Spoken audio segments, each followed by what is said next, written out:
Today we play golf. Let me show you how we do it in the pros. Welcome to Behind the Golf Brand Podcast. I never miss with the 7-iron. A conversation with some of the most interesting innovators and entrepreneurs behind the biggest names in golf. My friends were the golf clubs. I lived on the golf course. I lived on the driving range. From pro talk You should learn something from each and every single round you play in. to fun from on and off the green. Why would you play golf if you don't play it for money? Just let me put the ball in the hole. This is Behind the Golf Brand Podcast with Paul Liberatore. What's up, guys? Welcome to Behind the Golf Brand Podcast. This week, I have my good friend Gabe Coyne from Stix Golf.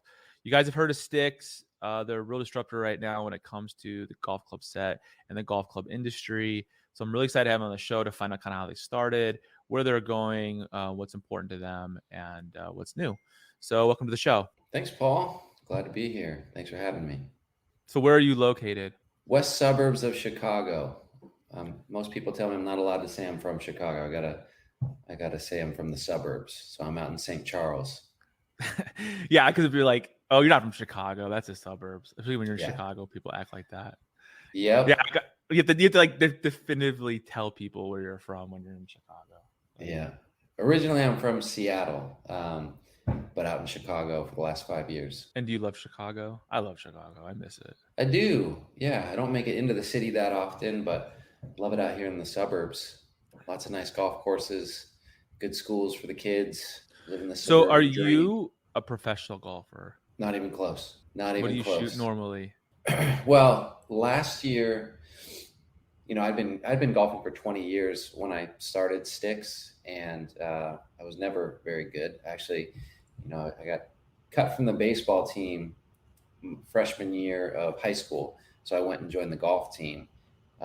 And I've been golfing for a little bit, but I golfed for 20 years before I started Stix. But it was last year, kind of a year into Stix, that my handicap, I didn't even have a handicap. I didn't track it. So I started tracking it, and I was a 27. And I golfed a lot last year and got down to a 12. And this year I haven't golfed a lot, and I'm probably, somewhere in between those two. Maybe I'm about an 18 right now. That's Haven't good. gotten a lot of reps. I mean, in my mind, like I thought I was better than I was. And what happens is when you like really keep your score and you like don't cheat, right? Right. Whatever that is. Okay. When you count all your strokes. Yeah, when you scratch, exactly, you realize how shitty you really are. And so, like, I think at the beginning of summer I was like a 23 in like May. Okay. But I never even had a handicap, so I was just like, Yeah.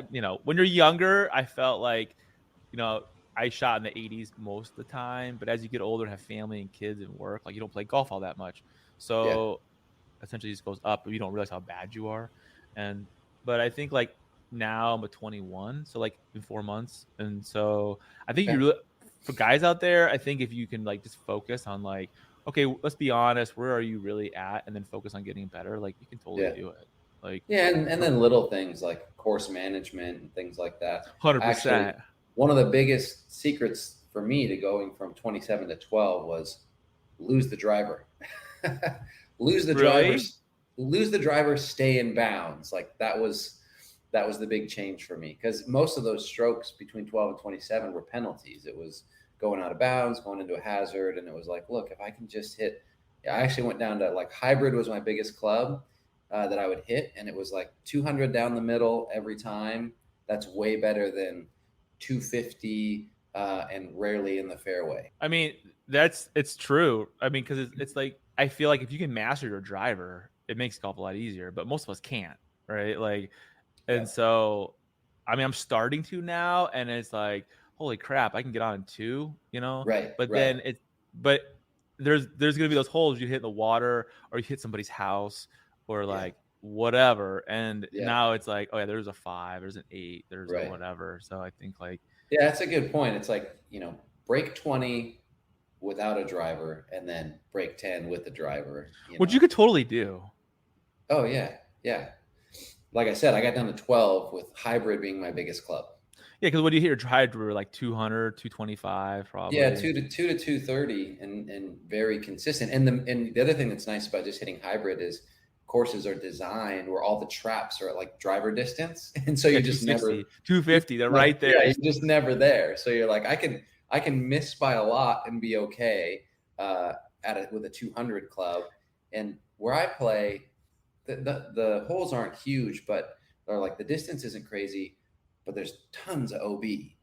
So it was like, if I can hit 2 hybrids and get 400 plus yards in 2, like I'm in pretty good shape. Yeah, that's smart. I think a lot of people I think guys especially, we get cocky and we're like, oh yeah, I'm gonna hit the big dog. And then like you have one guy in your group that can hit really well and the other 3 like don't. And then you're one of them. And I think like I used to be so bad at my driver, I'd hit my like 4-iron. And I was bad at that too. So I was like, well, 4-iron, that's a hard club to hit, 4-iron. It is hard to hit. But I mean, like the hybrid is the magic. Yeah, I played this past weekend, and I was like thinking about that too, about like course management. It's like, well, could I drive the green? Well, I'll get close to it, but probably not that accurate. So I'll just hit it on 2. And it's like, I don't know, that and putting. I think putting's key too, though. Yeah, for sure. So you're not a professional golfer now. Did you grow up in Seattle then? I did, yeah.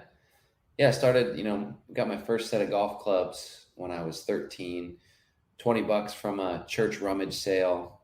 The clubs were older than I was. No 2 clubs matched. The woods were made of wood and some crusty old leather bag. And that's how I started. And I was walking the Municipal's Jackson Golf Course in Shoreline and, the Green Lake pitch and putt. That's how I started in golf. And then it wasn't until I think I was 17, senior year of high school, finally bought my first set of clubs, about $300 from Big Five, which is, they don't have that out here in Chicago, but that's I think it's a Pacific Northwest sporting goods store specifically. A brand that doesn't exist anymore. Phase One was the brand. So I bought some set at Big Five, and I used it for 20 years before I finally kind of had the thought of like, seems like I deserve an upgrade, like I've played for 20 years, That's like me, man. Like I had these ping blue eyes I got like from my dad bought me used in 1990. I turned 21, right? And I literally had those until about 2 years ago, and I was like, wait a minute, I have a golf website. Like, why am I not playing like newer stuff, right? And then a brand sent me a set of clubs, like custom set, and I gave my old set away to my friend, which I still miss that set of clubs. I wish I still had. And so I don't know. I think most golfers do that though. Like you fix a set of irons at work, like so. Then you got the gearheads. You got the gearheads always trying new things. The way we look at the space is 10% of golfers are beginners.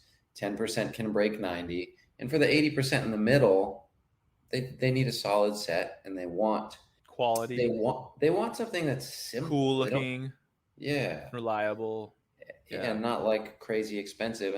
And honestly, all the hype and the marketing and the tech, it's confusing and it's intimidating, and tends to be paralysis by analysis. You're like, I just want some golf clubs. And I need to go through like this full educational process of like, what's a muscle back? What's a blade? What's a cavity back? What's a game? Oh yeah, it's a whole learning curve. You're like, can't I just get something like? Why isn't there a brand that? What's forgiving? What does forgiving mean? What is like? I mean, that was like me when I started out my website. Like I was just an average golfer, right? I didn't know all these terminologies and what that meant and why that meant this, and I'm still learning now. Like, if you're not in that world or like taught, schooled, right, whatever education you have or something, you're just I don't know. I think it's very true. I think most people don't break 90. There's some kind of metric out there. It's like 97% of golfers. What is it? 10% can break 90. 50%. Yeah, 10%, right? Like it's insane. Yeah, and so and those are the people that are they're interested in fittings and trying new things and customizing their shafts and their grips and all that stuff, and that's all great. But for the vast majority, I think there's a big need for just keeping it simple. It's the silent majority. That's what I think. Yeah, totally. I mean, it is, and we don't think about that. I don't think industry thinks of it like that either. I think they think like, okay, okay, here comes January. Who's coming out their new drivers, right? We're gonna have a new TaylorMade. We're gonna have a new Title. Well, Title's already came out theirs, but like, everyone's gonna come out their new shtick, right? Yeah. Spin on whatever it is, same technology, spin to blue. Well, what's funny about all the hype is people always, journalists, when I first started, everybody's like, oh, I'm really excited to hear about the technology that Stix is going to bring to the table. And, there was always a fun spin to talk to them and be like, yeah, we're not about the latest tech. And they're like, look, we don't care. Yeah. Whatever. What do we talk about? And, our thing is keep it simple, make it beautiful, affordable, high quality. Yeah. And affordable. We won the Red Dot Award, and we're sold in the Museum of Modern Art. So like we have a different approach here. We believe golf is a simple game that's become far too complicated, and we want to make it accessible to way more people. There's so many barriers to golf, from price to culture to education. There's so many people that want to enjoy the game that just get intimidated by the purchasing process of buying their first set. Without going too deep yet, like I think what you guys have done is super smart, because the golf club set market, it wasn't cool, right? I mean, you'd have like your Wilson set, you would have like these brands that just made a set, and they made like 15 different colors, and they're all ugly and boring, and they're out. And like, but they sold like hotcakes. So people don't realize that. Like, people buy sets more than they buy like a set of irons, right? And I think like for you to come into the space and be like, look, we have a cool looking set that's affordable, that like is not a name brand sporting good company, has been around for a million years, right? Yeah, and it's also a premium set. Like you said, most boxed sets is kind of a swear word in our world, right? Like we don't like that term, because that typically means cheap, lesser crap. value, cheaper stuff. Yeah, and the truth is, Rick Shields took our driver head to head with the Callaway Epic, and our driver outperformed the Callaway Epic. So it's not that you have big brands who make a box set, and it's kind of like their JV stuff, right? So we are one of the only like high quality sets. Like it's the best stuff. Yes, it's a premium set. Like premium that's just set. Like, which no one has done yet, right? Because it was the big boys were not going to do that.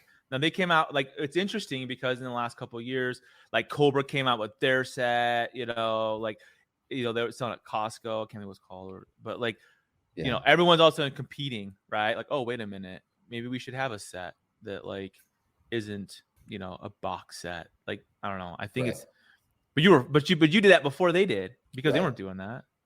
Yeah, we're starting to see some of the big competition boys respond to what we're doing. But I feel it's fake in a way, though, because I feel like it's just like them trying to catch their tail, right? Like, and that's what happens, right? It's just like when Harry's and Dollar Shave Club disrupted the razor industry, or when Casper disrupted the mattress industry, or story after story. The bigger brands, they try to respond, and many times they can't do it under their own brand, or they get in their own way, or their model's just not set up for it. And so that's kind of the hope as a disruptive company, is that you can move fast enough and have a competitive advantage in agility, that you can come do things a very different way. And the behemoths struggle to pivot fast enough, or even if they do, people are like, well, that's weird.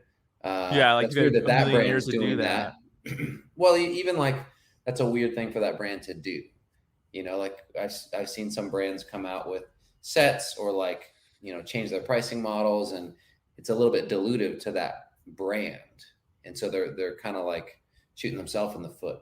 So I think that's the point, is come in and shake things up, and hopefully have the competitive advantage that, like, hey, who is Stix? Oh, Stix is the premium set company. Like, that's what they do. You want a premium set, get a set of Stix. If you go get a set of big brand ABC, you're getting their JV set. You're not getting their premium. Yeah, automatically set. It, because if, like, I'll use Cobra for example. Like, okay, you're gonna spend $500 or $600 on a Cobra set at Costco. Fantastic set, right? Don't get me wrong. But as a consumer, you think, well, the Cobra driver is $500. So what's up with the set? I mean, like, there's about $2,000 laying on the table here. So like, and the funny thing is, it like, what corners did they cut? What did they leave out? Yeah, what did they cut? Exactly. Oh, it's And when it comes down to it, and you're just gonna find out that they didn't really cut much, right? It's all a game, man. And that's like, I don't know. I think for me, I'm an outsider, so like I don't really care. Like it's just we're not dumb. Consumers are not dumb. I think being the outsider is my other advantage here, right? Like you asked when you jumped on the call, you said, "Hey, are you a professional golfer?" And most golf companies are started by some really good golfer. You're wearing the Travis Matthew shirt. He was he played golf. He played in junior golf tournaments with Tiger Woods in the early days. Now, Travis Brasher, the founder of Travis Matthew, he didn't really want it to be a golf brand. He wants Travis Matthew to be a lifestyle brand. And I think he's done a good job of getting it there. He also got $100 million for his golf. Yeah, 120 or 140. Yeah. Something like that. But yeah, most of these brands are started by golfers that think like that 10% that break 90. And they think that that's the whole world. That's all they see. And that's how they see it. And that's, we've had to swim upstream against that kind of mentality with certain retailers or partners or the industry at large. And I think that's an advantage for us is I don't live in that world. That's not my golf story. My golf story is municipals and simulators and playing a handful of times a year. It's essentially casual golf, and I'm our target demographic, and I think we've found a way to talk to that same group because we get them. Because you connect with the consumer, like with the real person that like represents the majority of golfers out there, right? And I can't tell you how many conversations I've had since we started this where I just kind of do the elevator pitch. You're like, yeah, we're trying to create golf clubs that are simple, beautiful, affordable, high quality for the average golfer, somebody who's not a beginner and doesn't break 90. And people are like, that's me 90% of the time. Now, you always find these situations where somebody does break 90 and much of the time they get it too. They're like, oh, totally. Not everybody needs this super elitist experience over here. Most people just need exactly what you're doing. And that's the training professionals saying that. That's the scratch golfers saying that. So even people who are on that side, they get it. And much of the time, even though they have some custom fitted set, if they go play around with Stix, they shoot the same score. We actually had an investor. It's not the club, it's the player. Yeah, we had an investor who said, look, I've got a $5,000 set of PXGs. If I can take a set of Stix out and shoot the same score, I'll invest. So he took a set of Stix out, played 2 rounds, shot the same score, invested. That's crazy. That's a good story right there. Okay, so you grew up in Seattle, and then you went to college. And where'd you go to college? Shoreline Community College. So I am an undereducated entrepreneur. I just got after it. Got out of high school, went to community college, starting my own businesses and working at different companies. In Seattle, I ran a creative studio for about 10 years, doing freelance creative, branding, interactive software development. Until you're probably really smart. You're probably really creative and really smart. We'll see. Feel like We'll so. see. Like the other day, I was at my son's little league game, or not little league, but like some fall baseball game, and a dad said, "Hey, my son said he wants to be a YouTuber when he grows up. Like his dad's a doctor, right?" And I was like, and I'm like, yeah, I'm like, that's really cool. He's like, no, it's not stupid. He's like, you should be, And I was like, I'm like, you don't understand. Like, I wish they had this 25 years ago when I was a kid, right? I wish I was in my 40s doing this. Like this, like I feel like creativity is so undervalued in society that like, I mean, I feel like I'm pretty educated. I know I'm educated, but like, I love your story. I'm not even doing it.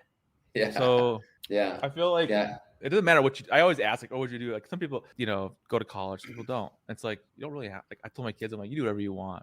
Just do something, right? Well, a lot of people go to college and don't use it. And a lot of people don't go to college. We all do that.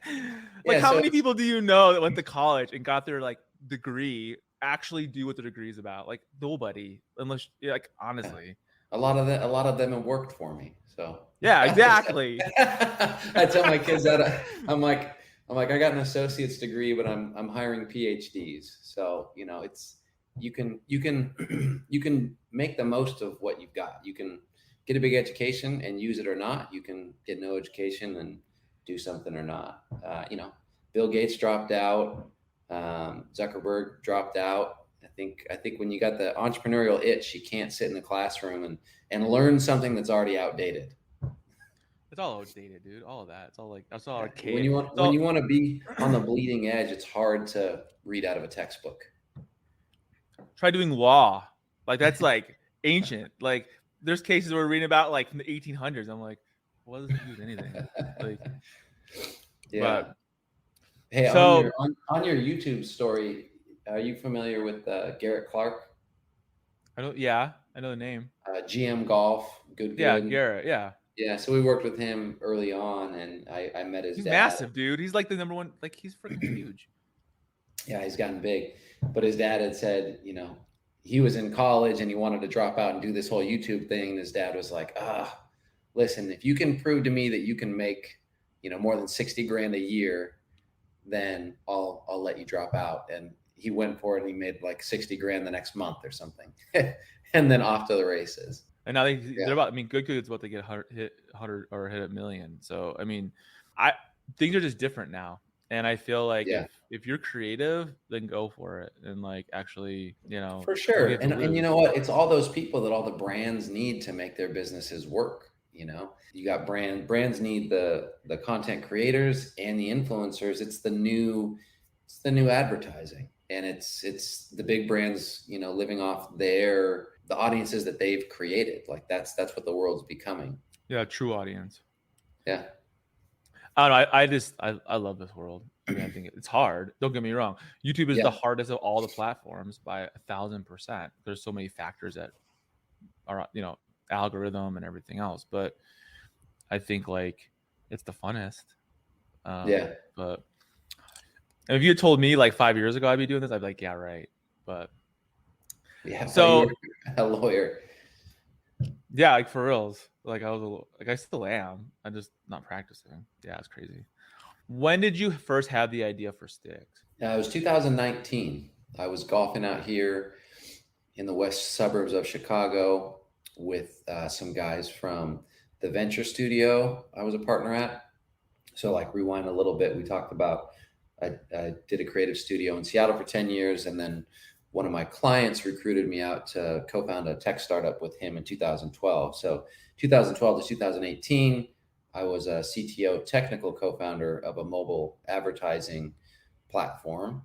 And then in 2018, I moved out here to Chicago, joined a venture studio where I was working with early stage entrepreneurs and internal innovation groups at enterprises, helping them create new products, ideate, validate, iterate, launch, grow, scale. Got a few reps at that. And then as I was hanging out with some of my venture studio buddies, golfing, we realized like we're all using pretty old stuff, but we all also make pretty good money and can afford kind of whatever we want in golf, but we're just not convinced about buying any of this hype, right? When we go shopping for golf clubs, we're all kind of, it feels so archaic compared to everything else.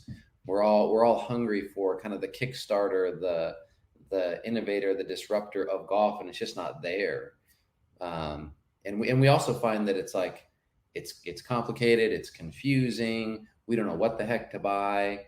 Do we buy it piecemeal? Like we're all kind of floundering in this process together, and we say, you don't know. Nobody knows. Yeah, you're like, okay, I'm going to buy a driver. Well, how do I really choose between like the 5 big guys? Like for me, it's just going to be style. Like whichever one looks the best, that's the one I'm going to buy.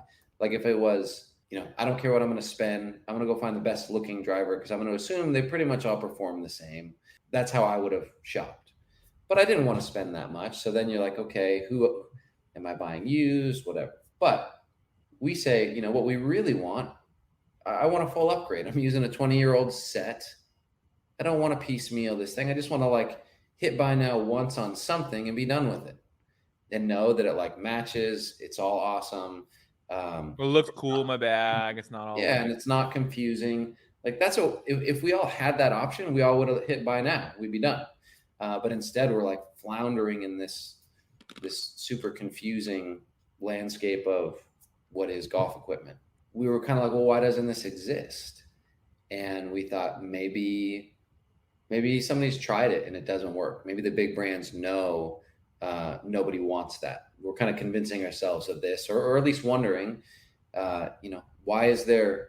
I can go buy a starter set for like $250, right? Like we talked about, $250, $500, and after that, I got to go spend like $3,000. So there's like this almost 10x price gap that you're like, how does that make any sense? That's the leap I'm supposed to make. I don't want to buy a starter set. I've been playing for 20 years, and I don't want to spend $3,000. So like, what are my options? So one of my co-founders is a world-class industrial designer. His name is Kyle Buzzard. And so he had fun for like a day designing just an aesthetically different golf club. And he had a lot of fun with that. And we basically took some renderings and with my background in branding, we put together kind of a name and a logo quickly. And we basically put forward an experiment of, here's a cool looking club and a brand and a price. Like, is this interesting to anyone? You ever heard of the site pickfu.com? No, what is that? Pickfu.com. It's a digital focus group site that's great. You can basically put up 2 to 3 images, put it in front of an audience and get feedback. And so you can use this to get feedback from people on an ad campaign or a logo or taglines, whatever you want. You can get feedback on it from either a totally broad audience, or you can do some demographic targeting through the platform. But we put up 3 images. This is our first test. This is kind of like day one of the idea. And it was a strata set for $250, right? So we kind of showed like brand, product, price. And then we showed like a tailor-made set of irons for like, I think $800 or $799. And then we did our day old brand and our design at a price point in the middle. And we're just like, will this capture anyone? Will we validate day one that like nobody wants something in the middle? People want starter and they want high and they want like professional level gear. Nobody wants anything in the middle. We captured 25% of that broad audience. They were just like, love the brand, love the design. This price makes sense. I don't want to pay too much. I'm not a beginner. We're like, okay, that's something, right? We could have learned, like we could have captured everybody and that would have been a learning. We could have captured nobody and that would have been a learning. But like little by little over time, this concept kept being validated. So we kept running test after test, refining the audience, refining the product, the brand, the pricing, until we got to a point where we're like, okay, seems like we have some product market fit here. We found a group of people that want what we're talking about. So that was in 2019. And it was early 2020 that the PGA Tour shut down and golf courses shut down because of COVID. So everybody started playing golf. Well, not yet. So in early 2020, it's all shut down. We're like, probably not the best timing to launch a new golf brand. So we ice the project, we sit on it, and then come into spring of 2020 and summer of 2020, PGA Tour is the first professional sport back on TV. Golf courses are now open. It's one of the few socially distanced activities you can do, and golf's on fire. And so we said, okay, let's dust off that validation project we were doing, and let's breathe some life into this thing and see what happens. And so we put together a team. We kind of revamped the brand with some PR, social, some reviews. We placed an order with the manufacturer we've been working with to launch September 1, 2020. And since that day, the momentum and the reach we've gotten has far exceeded expectations. Stix has absolutely been on fire. That first year was out of control. We got reviewed by Rick Shields in that first 4 months, right? We launched in September. We got a review from Rick Shields like 3 months later. We raised money for the next 2 years and kept building the team and building up inventory. We even launched a V2 product in the middle of that first year. So it's been a crazy ride. Did you just send it to Rick Shields and like, hey, check these out? That's what I heard he does. Yeah, you can't. That's the only way he works. You just send him stuff, and No he'll choose promises. Yeah. Like this is absolutely sent to no me. promises. Yeah, he you can't pay him to do a review. He does what he wants, but he gave Well, us a that's the only way pretty to really do it, man. Like, dude, that's the way to do it. Because like yeah essentially if it's paid for, then how's that not biased? I mean, yeah automatically. Like you're not the only brand that I've talked to that sent stuff to Rick and that he's reviewed because it's been out of the ordinary, right? And Hmm. essentially that validation right out of the gate, 1 million plus views on YouTube, solidifies doubt amongst the naysayers pretty quick. You know, yeah, and that was a big deal. Credibility as a new brand has been a big factor in the last 2 years, but press reviews, like you said, Gabe did a review as well. That all adds up, and then the customer reviews. So 2 years later, we're sitting in a very different position with all that positivity behind the brand. We're sold at PGA Tour Superstore and Shields. We're sold online at the Museum of Modern Art. We're sold at Target.com. So all those things kind of add up to a lot of credibility, which is, that's what you don't have day one, which surprisingly we did very well day one, but those have certainly helped. And relationships like that will continue to help as Stix grows. Did you guys design the clubs yourselves? Like, is this design like a patented design, or is this? We actually do have a design patent on the iron and the distance and putter, all of it. So kind of like a distinct, the kind of the two-tone black design and the shape of the irons and such. It's not a technical Utility. patent, it's a design patent. So it's about it's how it looks. Design, design's like how it looks.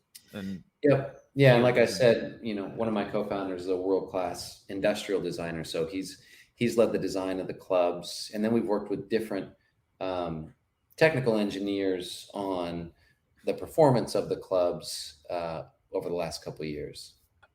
So once, I mean, and so like literally in a little over 2 years, you guys have like exploded. Like, who would you say is like your competitor? The big companies that have their box sets, or would you say like, I don't really know of a competitor, really, to be quite honest?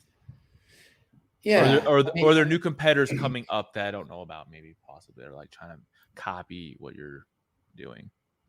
There's a few that are trying to do something similar. But you could consider anyone with a box set to be a competitor. You could consider a bigger brand that's starting to package their stuff together into sets to be a competitor. But I don't think anybody's doing exactly what we're doing. Like I said, I think people are aware of what we're doing, and you start to see people doing some things. Like even PXG, since we started, is now offering some packaged sets. They'll put some things together. And then you've got, if you go to PGA Tour Superstore, you'll see us next to a bunch of other packaged Wilson sets. and even TaylorMade RBZ, and there's other companies doing sets. I think, and I think they're competitive in the sense that we're fighting for the same market share. We're fighting for people who want to make a simple purchase for everything at once. I think where we differentiate is in the brand itself.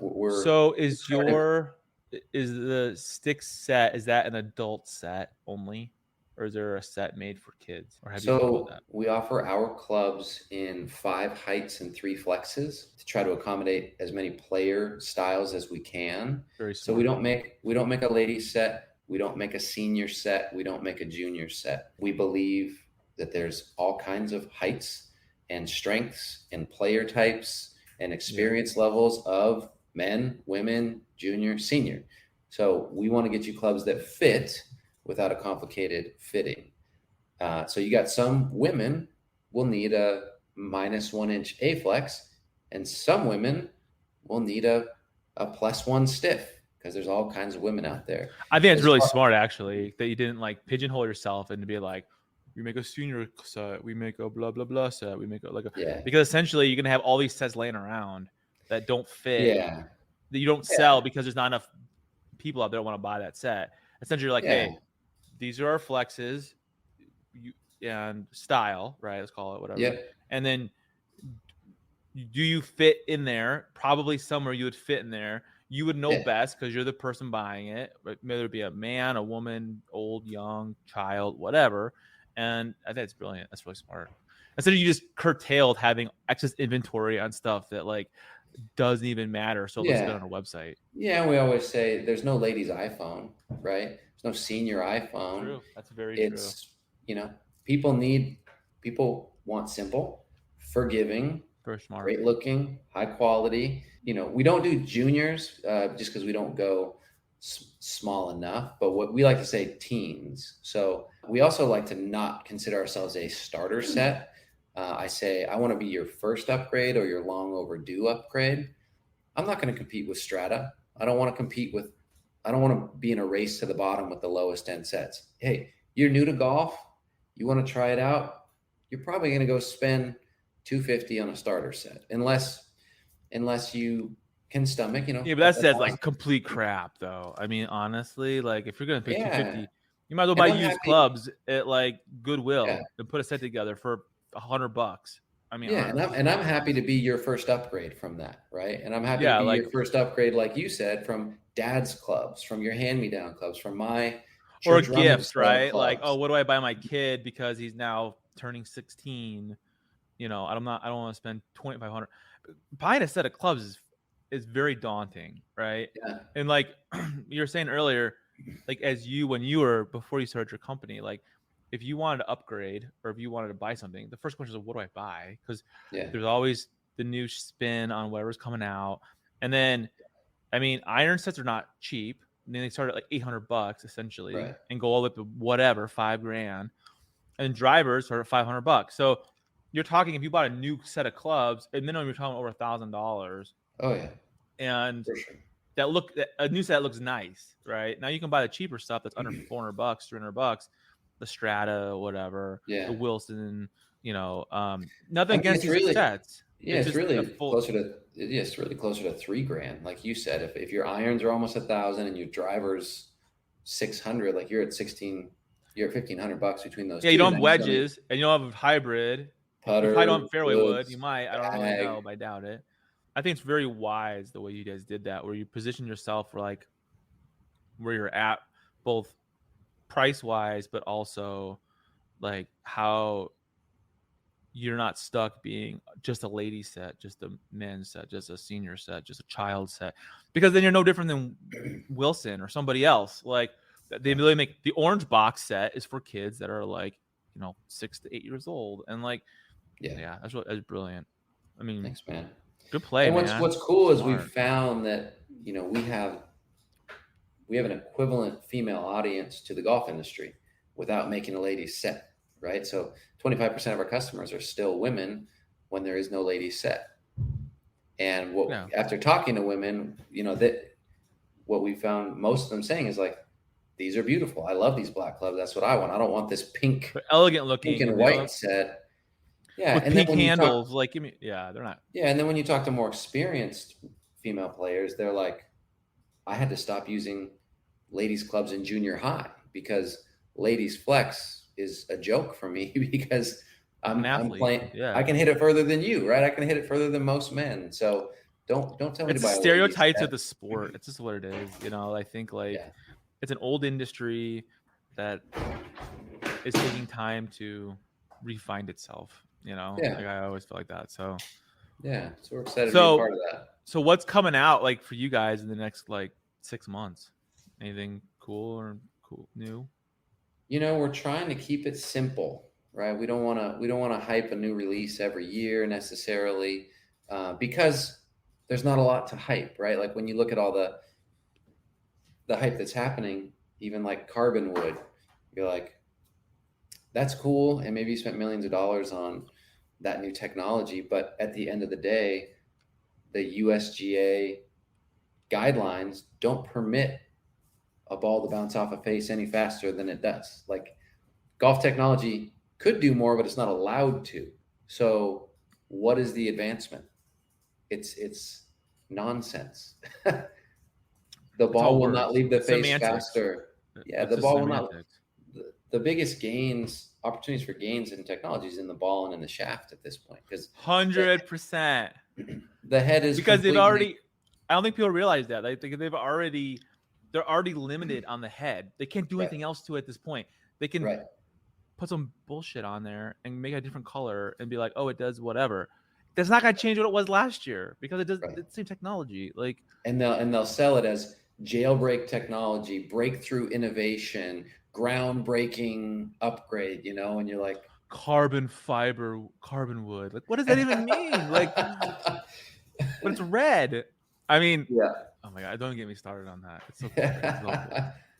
So anyways, one thing, as far as what's coming new for us in the next 6 months, it's about reaching more people with the same message, right? We're still young, we're still relatively small, and so it's more about building the brand, building the community, getting the message out there, and getting more of these clubs into people's hands so that they can experience the game at a new level and enjoy it without all this process of intimidation and confusion to get into your first upgrade.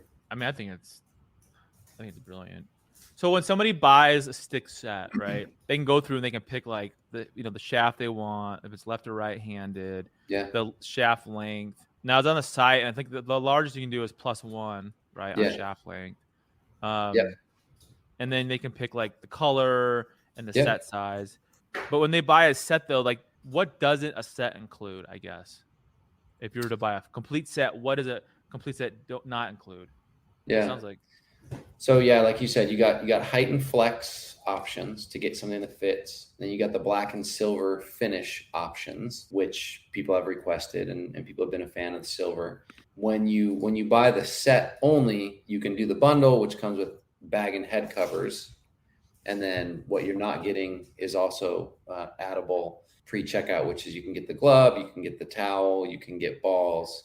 And then there's going to be a few more products that we're launching for holiday in partnership with some other brands. So like you and I talked about on this podcast, it's cool to see kind of the ecosystem of founders and brands in the space and starting to see how they can play well together. So we'll be selling some additional products that we feel are on brand for Stix customers. Like I said, when you go through the shopping process and you're like, I want this all to like, it's, us being big on design, it's like I want a bag and a setup that's cohesive and this stuff looks good together. So we're trying to do some curation and put forward a set of products that we think is a nice package for Stix customers. So that's something you'll see for holiday, and that's something we'll probably see more of going into next year as well. Yeah, like collaboration / cohesiveness with other products that are not just. Well, that's awesome. I mean, I quite honestly, I think it's really cool what you guys are doing.